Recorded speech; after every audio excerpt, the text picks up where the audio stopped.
Toujours honoré comme tous les week-ends de vous servir de ce qui fait l'essentiel de l'actualité de la semaine. Les titres rappellent à Dieu de la légende Pelé, le football perd son roi.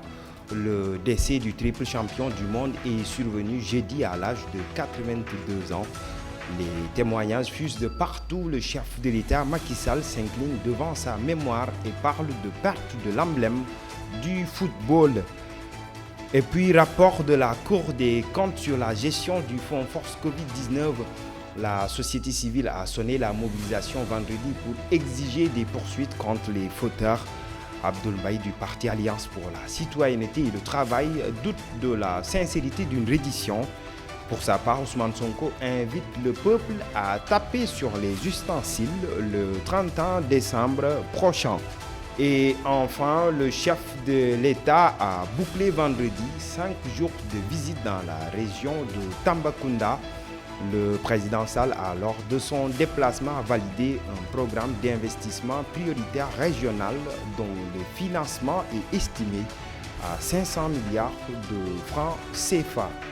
Tout de suite, le développement.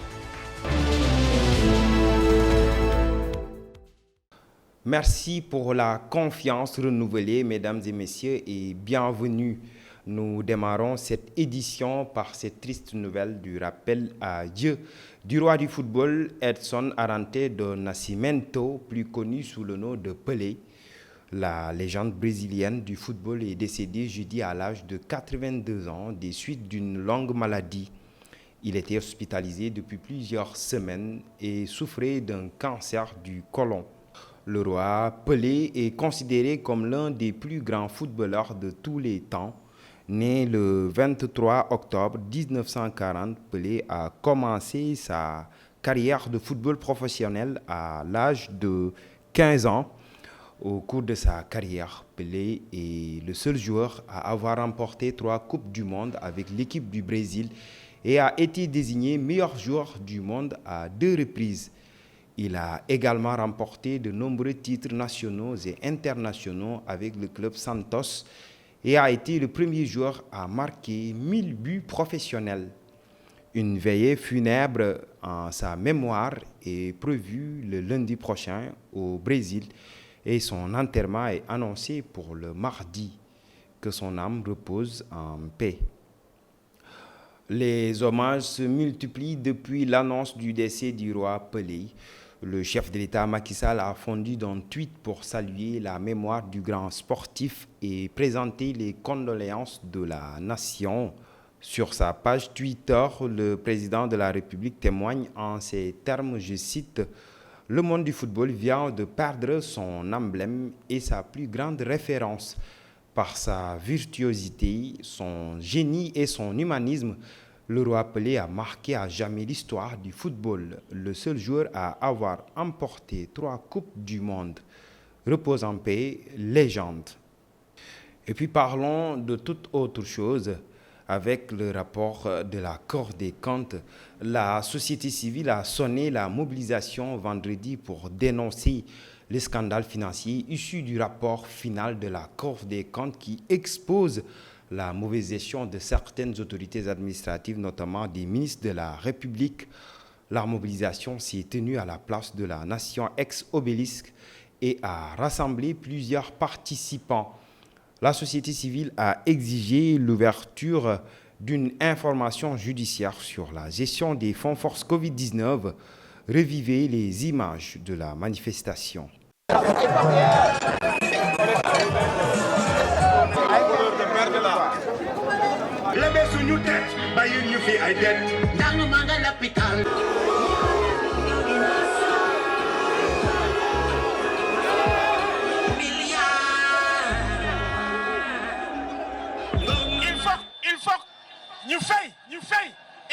Il faut ñu dem justice. Il faut que ñu dem justice.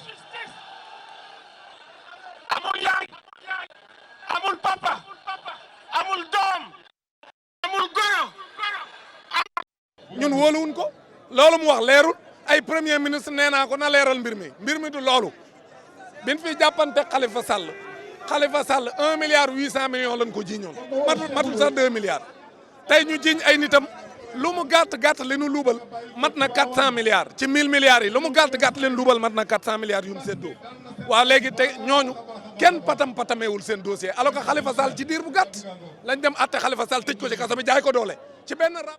ñii 12 instructions la ñu wax dont ay ministre ak ay DAGE te dama jàpp ne du yem ci DAGE yi parce que ministre yi seen responsabilité c'est engagé dañ Macky Sall na libérer justice bi mu tënk ñu ubbi dossier yi jarul wër-wërloo di ko jéem a yàggal di ko jaaralawaat ci ministre de la justice après mu naan day saisir procureur après ça va prendre 2 ans. Rapport final de la Cour des comptes, Abdoul Mbaye, sceptique d'une issue judiciaire de l'affaire. Il l'a fait savoir à l'occasion d'une conférence de presse qu'il a tenue mercredi. Pour le président du parti Alliance pour la citoyenneté et le travail, rien ne va changer. Il est formel, il n'y aura pas de sanctions contre les fauteurs, a-t-il fait savoir au micro de Daoudaba et de Bambagnan. Au nom des habitudes passées, on peut quand même retenir qu'il n'y aura pas de suite. C'est vrai, il y a une partie des fonds qui viennent de l'extérieur, il y a une partie des fonds qui viennent de grandes personnalités de ce pays. On va forcément faire un peu semblant, mais dans des limites très étroites. Quelques lampistes vont payer, c'est sûr, mais les vrais responsables, jamais. Rappelez-vous quand même que nous sommes dans un pays où le président de la République s'est transformé en magistrat instructeur. Il a dit, il y a des dossiers où j'ai mis le coude, sinon ça... Non. Il a dit, il y a des gens qu'on poursuit, il y a des gens qu'on ne poursuit pas. On n'est pas égaux devant la loi. Ce sont ces principes de gouvernance. Rien ne va changer.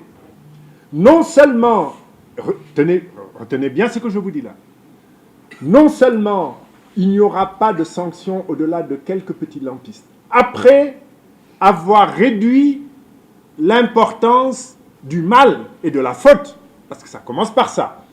Non, c'est pas grand-chose, il n'y a que quelques milliards, il n'y a que 1%, un peu moins, etc. Donc déjà, c'est pas une faute grave. Ça prépare quoi? On est déjà dans l'instruction, hein?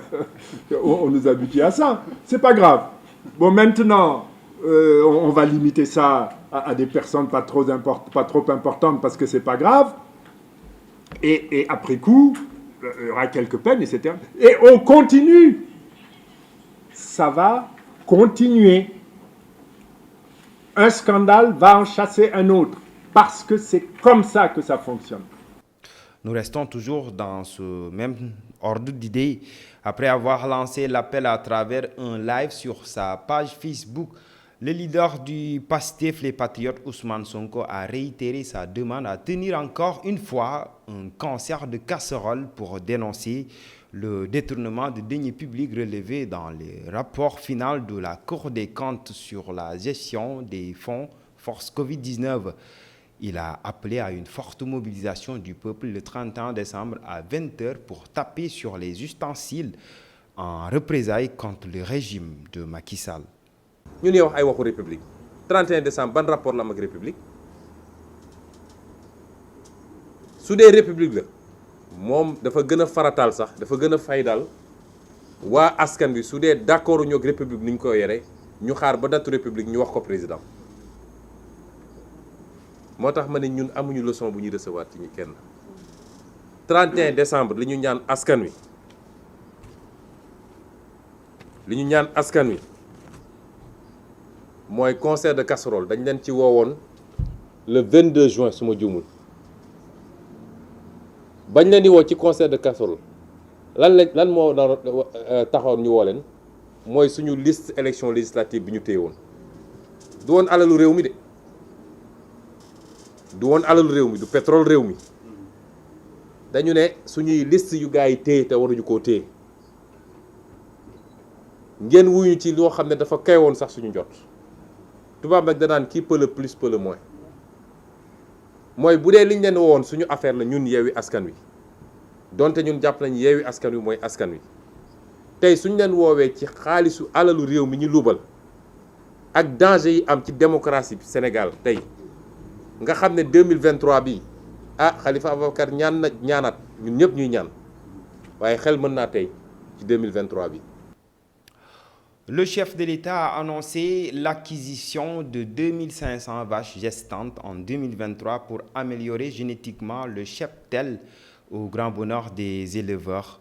Le président de la République, Macky Sall, l'a fait savoir à l'occasion de la célébration de la 8e édition de la Journée nationale de l'élevage tenue à Tambacounda. Macky Sall a saisi l'occasion pour magnifier l'organisation jugée exceptionnelle de la Journée nationale de l'élevage. Selon lui, autant pour moi, la palme est revenue à la région de Tambacounda grâce à l'implication de tous les acteurs concernés. Écoutons-le. Monsieur le ministre, je voudrais dire ici et dire à l'ANIPLF que nous allons, non seulement je vais répondre à votre invitation pour accueillir les vaches gestantes qui sont au nombre de 1200 cette année, mais j'ai engagé le ministre et le Premier ministre pour les porter à 2500 l'année prochaine, toujours avec la même subvention de 50% et de porter à 1000 gouzéras pour l'élevage extensif, ceci afin d'améliorer génétiquement nos espèces. Féliciter ici à Tambacounda, Monsieur le gouverneur Omar Baldé, gouverneur de la région et toute l'administration territoriale, mais également féliciter les élus territoriaux et féliciter en particulier les éleveurs, l'ensemble des acteurs du monde de l'élevage et toutes les bonnes volontés qui ont contribué à cette belle organisation à Tambacounda. Et Monsieur le Président des éleveurs de Tamba, vous avez raison. Toutes les autres régions ont bien organisé, mais la palme est revenue aujourd'hui à Tambacounda par la mobilisation exceptionnelle, par la bonne organisation, par les ateliers et les perspectives de cette mémorable journée nationale de l'élevage de Tambacounda. Je vous remercie pour votre engagement renouvelé. Inch'Allah, nous sommes ensemble et vous ne serez pas déçus. Rappelez que le chef de l'État a bouclé vendredi 5 jours de visite dans la région de Tambacounda où il a tenu un conseil des ministres décentralisé. Le président Macky Sall a, lors de son déplacement, validé un programme d'investissement prioritaire régional dont le financement est estimé à 500 milliards de francs CFA. Ledit programme est articulé sur la période 2023-2025 autour de 17 axes majeurs.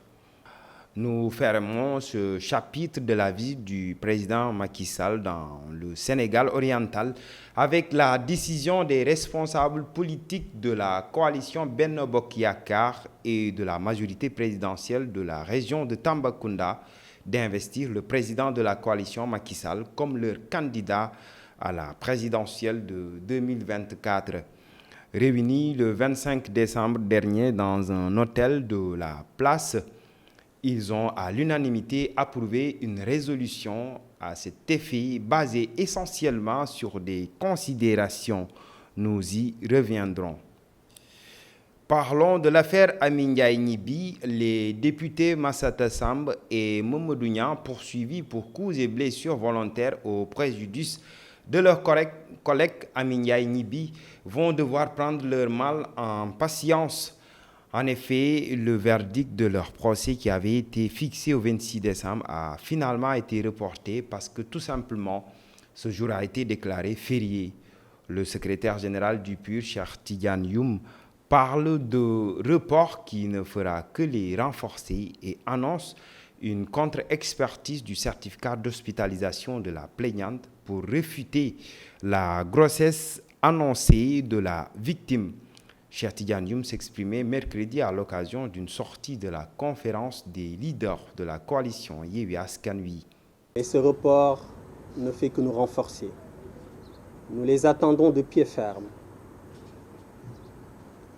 Nous vous annonçons d'ores et déjà que nous allons demander une contre-expertise de ce certificat d'hospitalisation. Ce certificat médical qui a été dressé, établi par un lieutenant de l'armée sénégalaise qui n'est aucunement habilité à dresser un pareil document, surtout à l'hôpital principal. Nous demanderons cette contre-expertise judiciaire parce que d'aucuns disent que cette bonne dame n'est pas du tout enceinte. Ils ne devront pas être condamnés sur du faux, sur des mensonges. Le nouveau président de l'Association des maires du Sénégal, Oumar Ba, a été officiellement installé dans ses nouvelles fonctions. Le président sortant, Aliou Sall, a exprimé ses vifs remerciements à toute l'équipe qui l'a accompagné dans sa mission avant de souhaiter plein succès à son successeur. Oumar Ba a promis de s'inscrire dans la continuité pour doter l'AMS d'une administration forte. Écoutons ses propos. Je voudrais remercier le personnel qui, avec beaucoup d'abnégation, mais avec beaucoup de loyauté et avec beaucoup d'engagement, sous la supervision de Yaya Mané,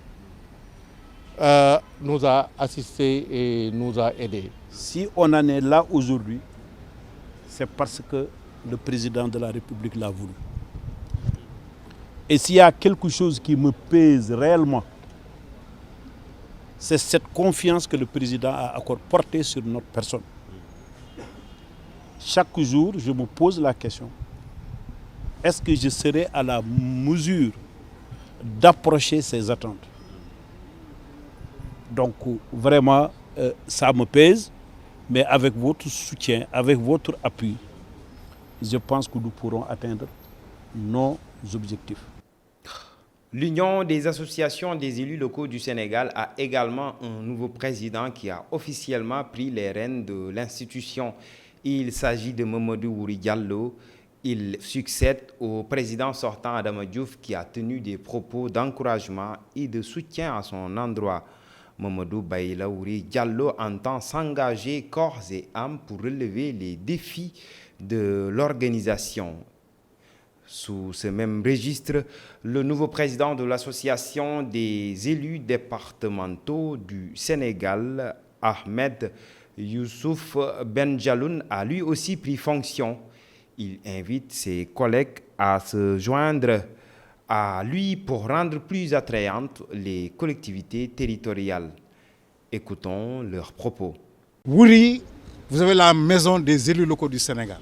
Faites en sorte que ces trois maisons soient dans le même périmètre, avec trois portes différentes, mais le soir vous êtes ensemble pour manger ensemble. Ça, le socle de la solidarité, le socle de l'humilité, le socle de la coordination, le socle de l'intelligence. J'insiste sur ça, parce que c'est ça qui fait notre charme, qui fait notre identité. Je le disais la fois passée, nous avons une identité. Le Sénégal, c'est la taranga, c'est la politesse, la courtoisie, le sens de l'humilité, le sens du dépassement. Je vous le confie, Monsieur le Président Bengelou. Et ça, je dis au nom de l'UEL, Monsieur le Président Diallo, Wuri Bayla Diallo. Ça, c'est important à retenir. Je ne serai pas long, mais je voudrais rendre hommage au président Adama Diouf. Je pense que Monsieur le Président Bengelou et Monsieur le Président Omar Ba l'a dit tout à l'heure. Je ne peux pas dire plus. Je m'associe à ce que vous avez dit. Alors, pour dire encore une fois, c'est Adama Diouf, président Adama Diouf et le président Aliou Sall. Ils seront les absents les plus présents, parce que nous avons besoin d'eux, nous avons besoin de leur expérience pour quand même qu'ils continuent à nous accompagner dans le cadre vraiment de cette décentralisation et de mériter cette confiance du président de la République, mais aussi la confiance de nos collègues maires et présidents de département. Que je m'évertuerai à perpétuer la bonne entente que j'ai trouvée ici et qui a valu à l'ADS ces résultats probants. À mes collègues présidents conseils départementaux, je renouvelle la main tendue à vous pour qu'ensemble, nous puissions relever les défis de développement que posent nos terroirs. Et c'est cet élément qui met terme à cette édition. Rendez-vous est fixé le week-end prochain. Nous profitons de ces derniers moments de l'année 2022 pour vous souhaiter une bonne et heureuse année 2023. Que la paix domine les cœurs et les esprits. Une année de prospérité et de succès dans les affaires. Au revoir.